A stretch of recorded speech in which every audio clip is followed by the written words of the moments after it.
नमस्कार दोस्तों, स्वागत है आप सभी का हमारे चैनल पर। अभी तक की सारी बड़ी और जरूरी खबरें दोस्तों आपके लिए लेकर आए, जहां पर बाबरी मस्जिद के फैसले को लेकर पाकिस्तान में आग उबलता हुआ दिखाई दे रहा है। जी हां दोस्तों, बताएंगे पाकिस्तान ने बाबरी मस्जिद के फैसले पर क्या कहा दोस्तों। साथ ही आपको चाइना भारत विवाद को लेकर जो अब तक की सारी लेटेस्ट अपडेट आ रही है सब बताएंगे दोस्तों आपको। लेकिन उससे पहले अगर आप भी प्रधानमंत्री नरेंद्र मोदी का दिल से समर्थन करते हैं दोस्तों और हर चीज में उनके साथ खड़े हैं, तो इस वीडियो को अभी कर दीजिए लाइक, चैनल को कर दीजिए सब्सक्राइब, बेल आइकन दबाइए, साथ ही कमेंट सेक्शन में लिख दीजिएगा जय श्री राम, जय हिंद, जय भारत। जी हाँ दोस्तों, चलते पहली बड़ी खबर की ओर, जहां आपको अयोध्या फैसले पर पाकिस्तान के बयान को लेकर सारा खुलासा करेंगे दोस्तों। साथ ही आपको बताएंगे जहां पर वार्ता के बाद चाइना का बयान, भारत से सहमति को लेकर क्या कहा उन्होंने दोस्तों बताएंगे आपको। उससे आगे बताएंगे जहां पर आर्मेनिया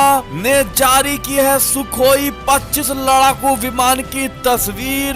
बड़ा खुलासा करते हुए आर्मेनिया दिखाई दे रही है दोस्तों। साथ ही आपको अनलॉक 5 में क्या क्या खुलेगा दोस्तों, अब आप किस किस की दुकान खुलते हुए देख पाएंगे। साथ ही बिहार चुनाव से जुड़ी हुई सारी बड़ी खबरें आ रही है दोस्तों, और 1 अक्टूबर यानी आज से बदल जाएंगे ये सारे नियम, गैस सिलेंडर से लेकर बैंक तक की सारी बड़ी खबरें। किन किन नियमों में बदलाव हुए हैं दोस्तों, आज इससे सब बताएंगे आपको। लेकिन उससे पहले आप बने रहिएगा वीडियो के अंत तक, और अंत में इस वीडियो को पूरे भारत में शेयर करना बिल्कुल मत भूलिएगा दोस्तों। तो चलते पहली बड़ी खबर की ओर, जहां दोस्तों आपको बता दें जो पाकिस्तान से बड़ी खबर आ रही है अयोध्या फैसले को लेकर, जहां पर पाकिस्तान में जलन की भावना आती हुई दिखाई दे रही है दोस्तों। आपको बता दें अयोध्या फैसले पर पाकिस्तान ने बीजेपी आरएसएस पर साधा निशाना, हिंदुत्व न्याय से ज्यादा अहम, इस तरह का बयान दिया गया है। बता दें दरअसल अयोध्या की बाबरी मस्जिद पर सीबीआई अदालत ने 32 आरोपियों को बरी कर दिया है। इस पर पाकिस्तान ने प्रतिक्रिया दी है कि पाकिस्तान के विदेश मंत्रालय ने बयान जारी कर कोर्ट के फैसले की निंदा की है और आरोप लगाया है कि अदालत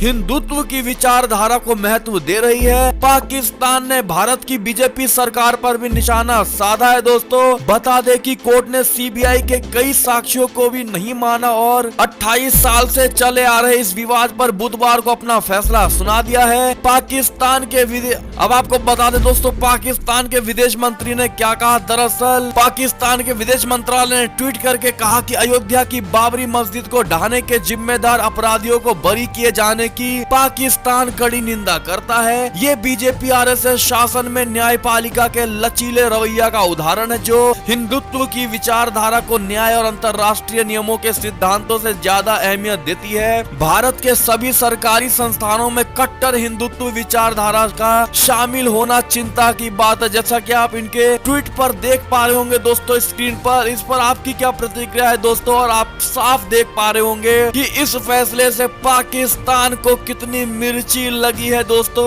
और आग में जलते हुए इस तरह की बयानबाजी कर रहा है और बीजेपी आरएसएस को घेरने की कोशिश कर रहा है। इस पर आपकी क्या प्रतिक्रिया है दोस्तों, और आप बाबरी मस्जिद के फैसले का कितना समर्थन करते हैं दोस्तों, और अयोध्या में राम जन्मभूमि को भगवान श्री राम के लिए ही देखना चाहते हैं, और अयोध्या में जल्द से जल्द राम मंदिर का भव्य निर्माण देखना चाहते हैं, तो कमेंट सेक्शन में जय श्री राम और पाकिस्तान पर तो टिप्पणी जरूर कर दीजिएगा दोस्तों। कमेंट सेक्शन में कमेंट करना इस चलिए जल्दी से कमेंट करिए दोस्तों। चलते एक और बड़ी खबर की ओर, जहां आपको बता दें लद्दाख स्टैंड ऑफ को लेकर बड़ी खबर, जहां वार्ता के बाद चाइना का आया बयान, कहा भारत सहमति लागू करने के लिए है तैयार। जी हां दोस्तों, चीन ने दावा किया है कि भारत ने 5 पॉइंट सहमति लागू करने पर सहमति जताई है, जो मॉस्को में दोनों देशों के विदेश मंत्रियों के बीच कायम की गई थी। भारत चीन सीमा के मुद्दों पर working mechanism for consultation and coordination पर चीनी विदेश मंत्रालय ने बयान जारी कर जानकारी दी। मंत्रालय के बयान में कहा गया है है कि 30 सितंबर 2020 को WMCC की 19वीं मीटिंग वीडियो के जरिए की गई। दोनों पक्षों ने खुलकर और गहराई से चीन और भारत के सीमा क्षेत्र में हालात पर विचारों पर चर्चा की।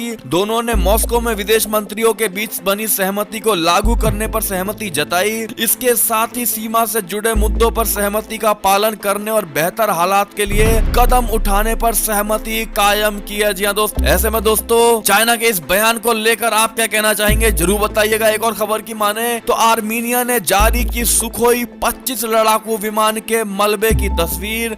बयान से पलटा अजरबैजान। जी हाँ दोस्तों, नागोर्नो काराबाख इलाके को लेकर जारी आर्मीनिया और अजरबैजान के बीच जारी जंग में एक नया मोड़ आ गया है। आर्मीनिया की सरकार ने दावा किया था कि उसके एक सुखोई 25 विमान को तुर्की के F-16 विमानों ने मार गिराया है। तुर्की और अजरबैजान दोनों ने इस आरोप का खंडन किया है दोस्तों, लेकिन अब आर्मीनिया ने अपने दुर्घटनाग्रस्त विमान की तस्वीर जारी कर दी है। जी हाँ दोस्तों, आर्मीनिया ने आरोप लगाया है कि अजरबैजान तुर्की के एयरफोर्स के F-16 विमानों और ड्रोन का इस्तेमाल करके हमला कर रहा है। उन्होंने कहा कि तुर्की की वायुसेना दूर से हमले कर रही है और इसके लिए वो लंबी दूरी के हवा से जमीन में मारे जाने वाले हथियारों का इस्तेमाल कर रही है। इसके जरिए वे आर्मीनिया के एयर डिफेंस सिस्टम की जद में नहीं आ रहा है। ऐसे में दोस्तों ये दोनों देश आपस में एक दूसरे पर बात विवाद कर रहे हैं। दोस्तों इस पर आपकी क्या प्रक्रिया है? और आर्मीनिया और अजरबैजान को लेकर तुर्की और रूस भी एक दूसरे के विरुद्ध जंग छिड़ता हुआ नजर आ रहा है। दोस्तों ऐसे में युद्ध होने की भी संभावनाएं बन रही है। जी हाँ दोस्तों, बड़ी खबर आपको बता दें कि उत्तर कोरिया ने संयुक्त राष्ट्र को बताया हमारे पास असरदार परमाणु हथियार, अब अर्थव्यवस्था पर दे ध्यान। जी हाँ दोस्तों, उत्तर कोरिया के पास असरदार और विश्वसनीय परमाणु हथियार हैं और वो अपनी अर्थव्यवस्था विकसित करने पर ध्यान देगा। उत्तर कोरिया के संयुक्त राष्ट्र में राजदूत किम सोंग ने मंगलवार को यह दावा किया है। उन्होंने साथ में ये भी कहा है कि अंतरराष्ट्रीय प्रतिबंध इस दिशा में रुकावट पैदा करते हैं। संयुक्त राष्ट्र की जनरल असेंबली को संबोधित करते हुए किम ने दावा किया कि देश में महामारी के खिलाफ हालात अब नियंत्रण में है। जी हाँ दोस्तों, ऐसे में उत्तर कोरिया से ये बड़ी खबर आ रही थी जहाँ पर संयुक्त राष्ट्र को एक तरह से धमकी या आगाह कह सकते हैं दोस्तों दिया गया है किम जोंग की ओर से दोस्तों, जहाँ परमाणु को लेकर डराने की कोशिश की जा रही है। ऐसे में आपकी क्या राय है दोस्तों जरूर बताइएगा। एक और खबर की माने तो कोरोना संकट में दोस्त भारत ने दी सबसे बड़ी मदद।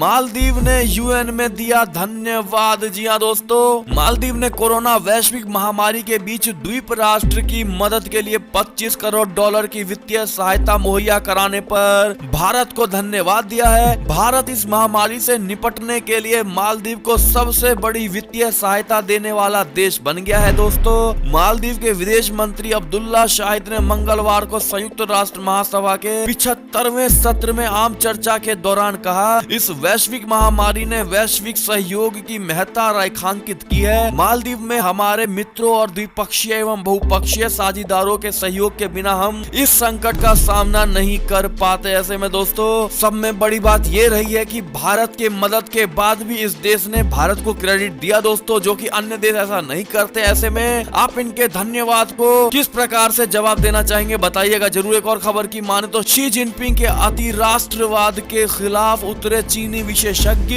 अमेरिका से ना भिड़ने की दी है चेतावनी। जी हाँ दोस्तों, बड़ी खबर, चीन के विदेशी मामलों के एक शीर्ष विशेषज्ञ ने शी जिनपिंग को चेतावनी दे दी है कि उन्हें देश में अति राष्ट्रवाद से बचना चाहिए। चीन के विदेश मंत्रालय के think tank China institute of international study के विशेषज्ञ युआन नानशेंग देश को आगाह किया है कि वो अमेरिका को हल्के में लेने की गलती ना करे। युआन का ये बयान ऐसे समय पर आया है दोस्तों जब जिनपिंग सरकार वुल्फ वॉरियर डिप्लोमेसी के नाम पर पूरी दुनिया में अति आक्रामक रुख अपना रही है। जी हाँ दोस्तों, युआन ने कोरोना वायरस के खात्मे के बाद अमेरिका की चीन के प्रति नीति को लेकर लिखे गए लेख में ये चेतावनी दी है। और साथ ही आपको बता दे दोस्तों कि चाइना को ये डर काफी समय से सता रहा है कि कहीं अमेरिका उस पर परमाणु हमले या कहीं से भी युद्ध ना ठान दे, क्योंकि दोस्तों जिस प्रकार से अमेरिका में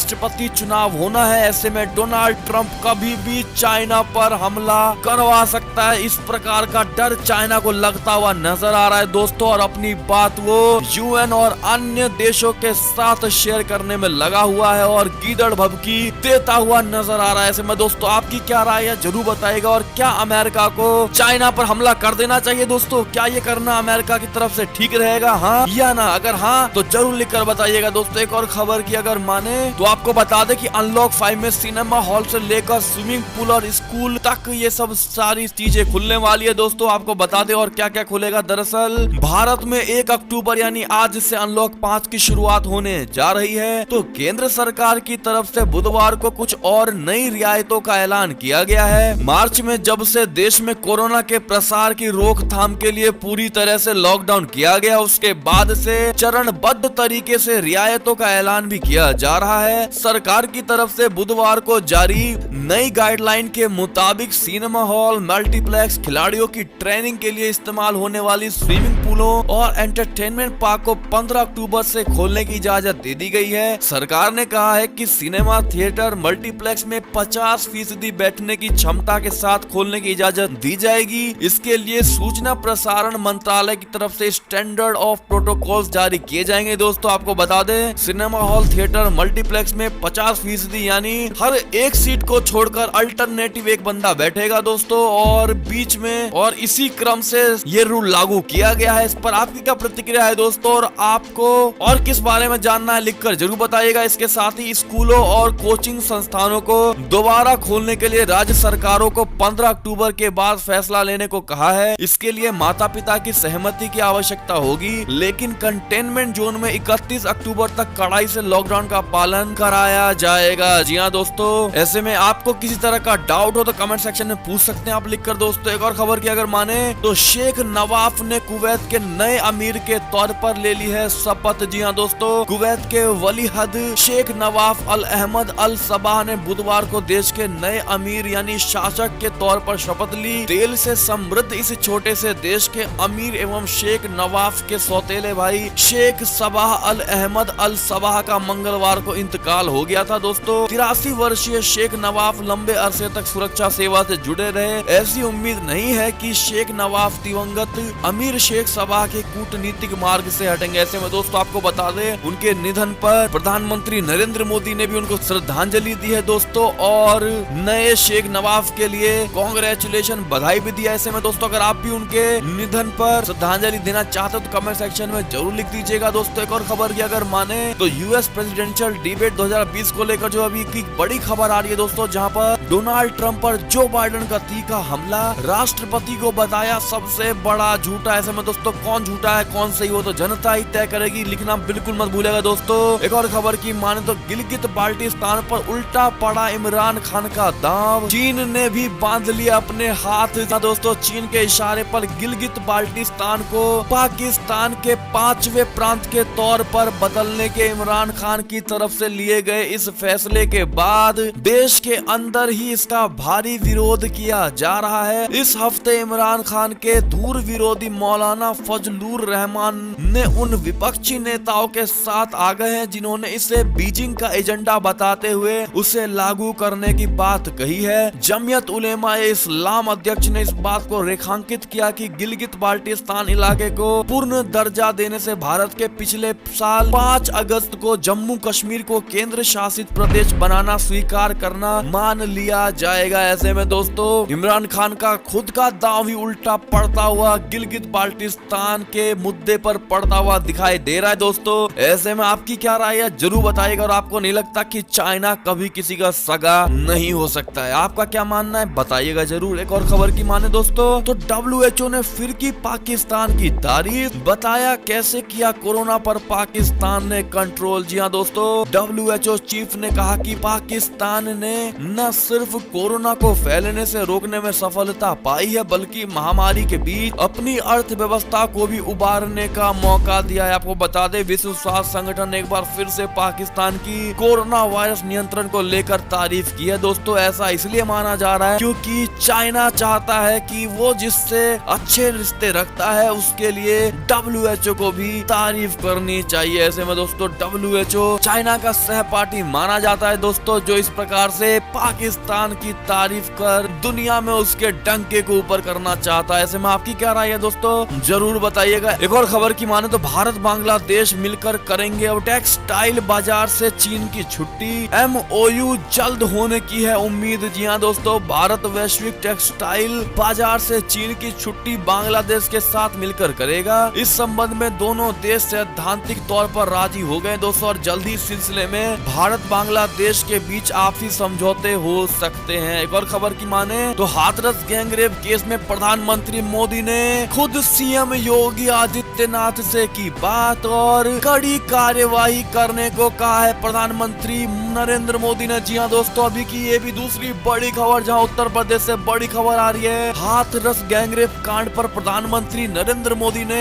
मुख्यमंत्री योगी आदित्यनाथ से बात की है। मुख्यमंत्री योगी आदित्यनाथ ने इस बात को खुद ट्वीट करके जानकारी दी है। आपको बता दें, योगी आदित्यनाथ ने ट्वीट करके जानकारी दी है कि प्रधानमंत्री नरेंद्र मोदी ने हाथरस की घटना पर वार्ता की है और कहा है कि दोषियों के विरुद्ध कठोरतम कार्रवाई की जाए। इस मामले की जांच के लिए यूपी सरकार ने एक SIT का गठन भी किया है। जी हाँ दोस्तों, आपको बता दें, CM योगी आदित्यनाथ ने कहा है कि हाथरस में बालिका के साथ घटित दुर्भाग्यपूर्ण घटना के दोषी कतई नहीं बचेंगे। प्रकरण की जांच हेतु विशेष जांच दल का गठन किया गया है। ये दल आगामी 7 दिवस में अपना रिपोर्ट देगा और त्वरित न्याय सुनिश्चित करने हेतु इस प्रकरण का मुकदमा फास्ट ट्रैक कोर्ट में चलेगा। ऐसे में दोस्तों बड़ी खबर, जहां पर खुद प्रधानमंत्री योगी आदित्यनाथ से बोलते हुए दिखाई दे रहे हैं दोस्तों, जहां पर दोषियों को सख्त कार्रवाई की मांग की जा रही है। ऐसे में दोस्तों हाथरस के केस को लेकर आपकी क्या राय है और दोषियों को किस प्रकार की सजा मिलनी चाहिए दोस्तों, कमेंट सेक्शन में लिखना बिल्कुल मत भूलेगा।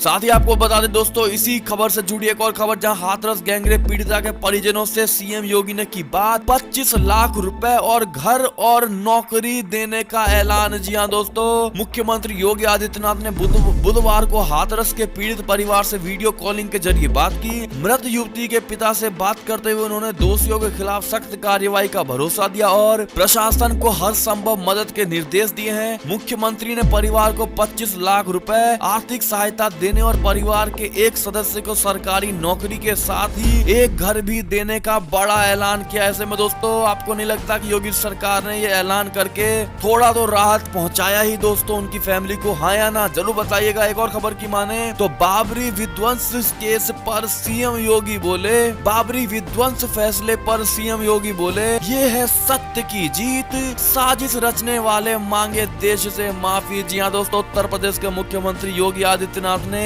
CBI की विशेष अदालत द्वारा बाबरी मस्जिद ढांचा विध्वंस पर दिए गए फैसले का स्वागत किया है। उन्होंने कहा है कि सत्यमेव जयते के अनुरूप सत्य की जीत हुई है। मुख्यमंत्री योगी आदित्यनाथ ने कहा कि ये फैसला स्पष्ट करता है कि तत्कालीन कांग्रेस सरकार द्वारा राजनीतिक पूर्वाग्रह से ग्रस्त होकर वोट बैंक की राजनीति के लिए देश के पूज्य संतों, भारतीय जनता पार्टी के नेताओं, विश्व हिंदू परिषद से जुड़े वरिष्ठ पदाधिकारियों और समाज से जुड़े विभिन्न संगठनों के पदाधिकारियों को बदनाम करने की नीयत से उन्हें झूठे मुकदमों में फंसाकर बदनाम किया गया। मुख्यमंत्री योगी ने आगे कहा कि इस षड्यंत्र के लिए जिम्मेदार लोग देश की जनता से माफी मांगे। CM योगी ने वरिष्ठ नेता लाल कृष्ण आडवाणी और मुरली मनोहर जोशी को इस फैसले के बाद फोन करके बधाई भी दी। ऐसे में दोस्तों क्या आप अयोध्या के इस फैसले का समर्थन करते हैं दोस्तों? 100% करते हैं तो जय श्री राम। मैं 100% सहमति दर्शाता हूँ अयोध्या मामले को लेकर, लिखकर जरूर बताइएगा दोस्तों इस बात को। एक और खबर की अगर माने तो जापान में 6 अक्टूबर को क्वेड मंत्री स्तरीय बैठक में भाग लेंगे माइक पोम्पियो। जी हाँ दोस्तों, अमेरिकी विदेश मंत्री माइक पोम्पियो ऑस्ट्रेलिया, भारत और जापान के विदेश मंत्रियों के साथ होने वाली दूसरी चतुष्कोणीय बैठक में भाग लेने जापान जाएंगे। उनकी प्रवक्ता ने ये जानकारी दी। भारत, ऑस्ट्रेलिया, जापान और अमेरिका के बीच दूसरी मंत्री स्तरीय बैठक 6 अक्टूबर को टोक्यो में होगी, जिसमें इन देशों के विदेश मंत्री कोरोना संकट के बाद अंतर्राष्ट्रीय व्यवस्था और वैश्विक महामारी के साथ पैदा होने वाली विभिन्न चुनौतियों से निपटने के लिए समन्वित कदमों की आवश्यकता पर चर्चा कर करने वाले हैं। ऐसे में दोस्तों चाइना को भी घेरने की बातें हो सकती हैं, जो सूत्रों के हवाले से जानकारी कल से आती हुई दिखाई दे रही है दोस्तों, जहां पर इन चारों देशों का प्लान चाइना को घेरना है और चाइना को लेकर कैसे कैसे कदम उठाने इस बात पर चर्चा होगी। जैसी भी बातें होंगी दोस्तों, आप हमारे चैनल पर अगर नए हैं तो कृपया करके चैनल को सब्सक्राइब करके बेल बजा लीजिएगा, ताकि किसी भी तरह की चाइना भारत विवाद को लेकर खबरें ना चूके आपसे दोस्तों। एक और खबर की अगर माने तो बिहार चुनाव से बड़ी खबर, जहां सीट बंटवारे को लेकर नड्डा के आवास पर होगी अहम बैठक और सीट बंटवारे का फॉर्मूला हो सकता है तय। जी हाँ दोस्तों, एक और खबर की माने तो बाबरी विध्वंस फैसले पर ओवैसी बिफरे, बोले वही कातिल वही मुंसिफ, अदालत उसकी। जी हाँ दोस्तों, बाबरी विध्वंस मामले में विशेष सीबीआई कोर्ट का फैसला आने के बाद AIMIM के मुखिया और हैदराबाद से सांसद असदुद्दीन ओवैसी ने कड़ी नाराजगी जताई है दोस्तों। ऐसे में मिर्ची उनको भी लगते हुए नजर आ रही है और दोस्तों जिस प्रकार का वो आग बबूला हुए हैं इस फैसले के मिर्ची लगने के बाद, उन्होंने ट्विटर पर एक शायरी लिखकर फैसले पर नाखुशी जताई है दोस्तों। ऐसे में आपकी क्या राय और असदुद्दीन ओवैसी को लेकर आपकी क्या राय है जरूर बताइएगा। एक और खबर की माने तो 1 अक्टूबर से बदल जाएंगे आम लोगों से जुड़े ये नियम, आपके लिए जानना होगा बेहद जरूरी। जी हाँ दोस्तों, आपको बता दें कोरोना काल में सरकार ने कई तरह की रियायतें दी हैं, जिनकी समय सीमा 30 सितंबर को खत्म हो रही है दोस्तों। वहीं 1 अक्टूबर यानी आज से बैंक, वाहन, ड्राइविंग लाइसेंस और GST रिटर्न समेत कई नियमों में बदलाव हो रहे हैं, जिससे आम जनता को राहत मिलेगी। आइए जानते हैं 1 अक्टूबर से किन नियमों के जरिए आपको फायदा होगा और किससे नुकसान उठाना पड़ेगा। दरअसल आपको बता दें कर्ज सस्ते हो सकते हैं दोस्तों। SBI कर्ज की ब्याज दरों को रेपो रेट से जोड़ना जा रहा है, साथ ही न्यूनतम बैलेंस पर भी आपको राहत मिलेगी। SBI मेट्रो शहरों में न्यूनतम बैलेंस की सीमा 5000 से घटाकर 3000 करने जा रही है। जी हाँ दोस्तों, साथ ही DL नए क्लेवर में यानी देश भर में ड्राइविंग लाइसेंस, वाहन पंजीकरण प्रमाण पत्र का रंग, लुक, डिजाइन और सुरक्षा फीचर एक जैसे होंगे, ये भी बड़ा बदलाव हुआ है। साथ ही नया GST फॉर्म, 5 करोड़ से ज्यादा टर्नओवर वाले कारोबारियों के लिए GST रिटर्न फॉर्म बदला जाएगा। जी हाँ दोस्तों, साथ ही आपको बता दें कहां आपको नुकसान हो सकता है। आपको बता दें ना मिले अब मुफ्त गैस सिलेंडर। कोरोना काल में अप्रैल से ही गरीबों का उज्ज्वला योजना के तहत मुफ्त में रसोई गैस सिलेंडर दिया जा रहा था, जिसकी समय सीमा 30 सितंबर को खत्म हो गई, यानी हो सकता है आज से आपको मुफ्त सिलेंडर ना मिल पाए। जी हाँ दोस्तों, आयकर रिटर्न को लेकर भी बड़ी खबर है। साथ ही अटल पेंशन योजना लेने वाले लोगों को खाते को नियमित कर लेना बहुत जरूरी होगा। अगर आपने ऐसा नहीं किया दोस्तों तो आगे जुर्माना देना पड़ सकता है। जून 2020 तक ऑटो डेबिट सुविधा बंद कर दी गई थी। ऐसे में दोस्तों अगर आपको भी अटल पेंशन योजना वाला खाता है तो उसको नियमित जरूर कर लीजिएगा दोस्तों। साथ ही राशन कार्ड को आधार लिंक से जोड़ने को लेकर बड़ा बदलाव हुआ है। खाद्य मंत्रालय ने कोरोना काल में राशन कार्ड को आधार से जोड़ने की समय सीमा 30 सितंबर तक बढ़ा दी थी। आप राशन कार्ड और आधार को लिंक सिर्फ बुधवार तक करा सकते हैं। ऐसे में दोस्तों ये बड़ी खबर थी। ऐसे में अगर आपको कुछ भी समझ में नहीं आया तो आप कमेंट सेक्शन में हमसे पूछ सकते हैं दोस्तों, हम आपको अगले खबर में जरूर बताएंगे सब कुछ डिटेल में। साथ ही ये थी अब तक की सारी बड़ी खबरें। आपको हमारी खबरें कैसी लगी? आशा करता हूँ बहुत अच्छी लगी होगी दोस्तों। अगर जरा भी अच्छी लगी है तो इस वीडियो को अभी अपने भाई बंधुओं में व्हाट्सएप, फेसबुक पूरे भारत में शेयर करना बिल्कुल मत भूलेगा दोस्तों। और अभी कर दीजिए इस वीडियो को लाइक, चैनल को कर दीजिए सब्सक्राइब, बेल आइकॉन दबाइए। साथ